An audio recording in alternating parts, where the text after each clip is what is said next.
very important to make that point, Mr. Speaker. Not during Kwesi Botche's time, not during Kwame Pepra's time, Safu Mafo's time, Bahari Edu's time, up to Atuforsen first. Mr. Speaker, there's a reason why your budgets must be read during prime time. When our budget was read at 5:37 p.m. this year, our major creditors were all asleep. Some of them were just waking up. The Chinese were asleep. The Australians were just waking up. Our European partners were at dinner. Ghanaians were rushing home to go and sleep after work. It tells you and gives you the reason why the markets did not respond positively to our budgets this year. Why am I saying that, Mr. Speaker? The Ghana cedi experienced a depreciation in value against the US dollar on Friday, which was the 14th. November 14th, that's the day after the budget, 2025, recording an average buying rate of 10.85 Ghana cedis to the dollar and selling at around 11.42.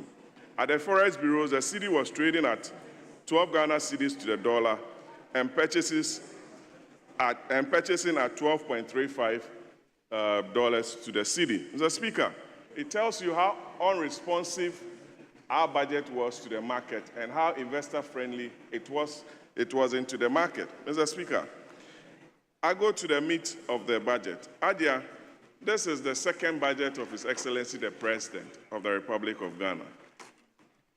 You are not 10 months or 9 months into government. This is the second budget of the President. If you read paragraph page 117 of this year's budget, and also page 71 of the 2025 budget, it gives you all the key policy indicators and programs of the government. Mr. Speaker,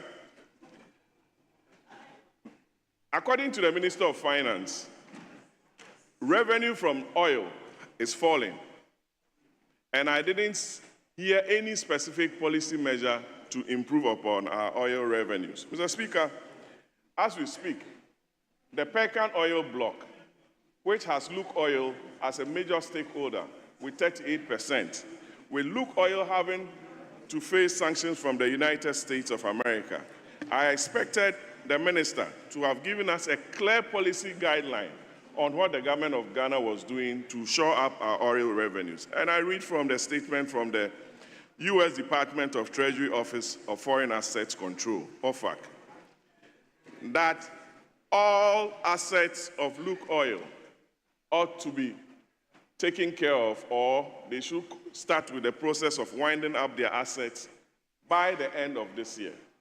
I know the officials of this government are interested in the second gas processing plant, but this is a very important matter that the government should have taken a closer look at. I know you are talking to some Americans on some plant in Oklahoma. Closely, we are monitoring to see the outcome of that, Mr. Speaker. Mr. Speaker, in this year's budget, the mention of private sector, I counted about 22 in different paragraphs, Mr. Speaker. But the private sector is not responding to the call of this government, Mr. Speaker. If you look at the macroeconomic indicators that the minister mentioned, inflation around 8%.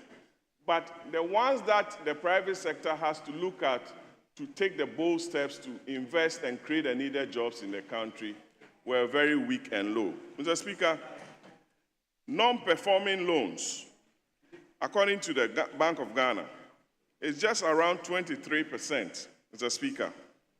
This compares with most current banking industry NPLs of 4.2% in Nigeria, 17.4% for Kenya, and a ratio of 1% for the South African banks. So if the government is refusing or has not taken any bold steps to pay contractors of monies owed them, how would they be able to go out and make the necessary borrowing, invest in the right sectors of the economy, and create the needed jobs that this budget is seeking to talk about? Mr. Speaker, if you look at the cover page of this year's budget, you can see a clear Photoshop of a certain express road that the minister spoke about, that he was going to construct an express road to Kumasi. Mr. Speaker, what is the crime of the people of this country, especially those of us who ply that route to our villages, especially from Accra to Paga and to Boko? For 8 years, from 2009 to 2016, not a single kilometer of road was added by the NDC government. Yes, yes. You come into government again, and instead of you prioritizing with the completion of the dualization of the Accra-Kumasi road, you are telling us that you are going to construct an express road. From which funds? It's a complete misplaced priority. What Ghanaians want to see is the completion of the dualization project that was started by the Akufo-Addo administration. Yes. Then you can even look at that, because even the financial models do not help you. How are you going to construct this? Through a PPP arrangement? And how much are you going to charge road users? It's for you to take that decision. But Mr. Speaker, let me share this data with you. I got it from the National Road Safety Authority. In 2025 only, deaths on the Accra-Kumasi highway is 525 for Eastern Region, Ashanti 570, and Greater Accra 331.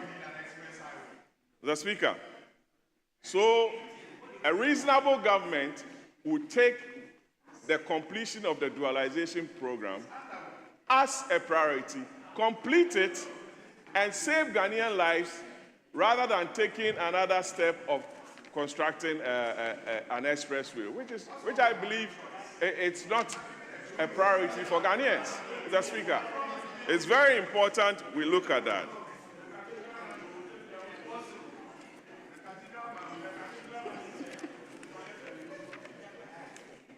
Mr. Speaker, Mr. Speaker, Mr. Speaker, the budget also made some allocation to the agency responsible for the fight against Galamsey. Mr. Speaker, a whopping 150 million cedis has been allocated to them. I did some conversion and it came to about $30 million. It's a good step that we need to fight Galamsey. But the monetary mechanisms that ought to be in place, especially with the promise of the NDC government to come in and fight Galamsey, I believe has not been met. Mr. Speaker, we were promised a complete state of emergency by the government of the day. Various speakers at different political events made it a promise that they were going to ensure that the president issues a state of emergency. It's clear that the government is not ready. It's clear that the government is taking a snail-paced step in order to fight the Galamsey menace. Mr. Speaker, the Catholic Bishop Conference has spoken. Honourable Member, they should stop the time for Honourable Patrick Boamah. Yes, Majority Leader. Yeah, Mr. Speaker. Mr. Speaker, the NDC as a political party and John Dramani Mahama as the candidate never promised a state of emergency. Never.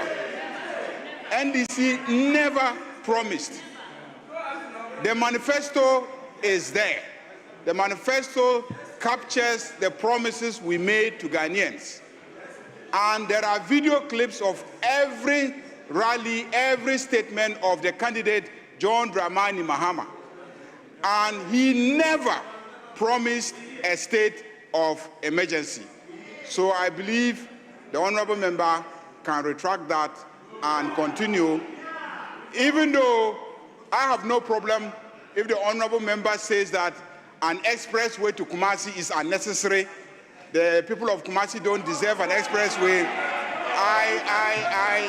I think that the state of emergency was never promised. There was never a commitment of John Dramani Mahama and the NDC.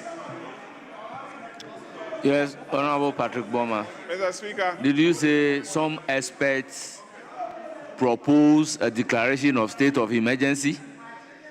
Or you said the NDC promised a state of emergency? I said the NDC promised a state of emergency. And I insist on that, and it's on record, Mr. Speaker. It's on record. And secondly, the majority leader has become the chief interjector of debates. It's within his right. But the people of Kumasi, the Ashanti region, Eastern region, Upper East, Upper West, Bono Hafu deserve the completion of the Accra Kumasi Techima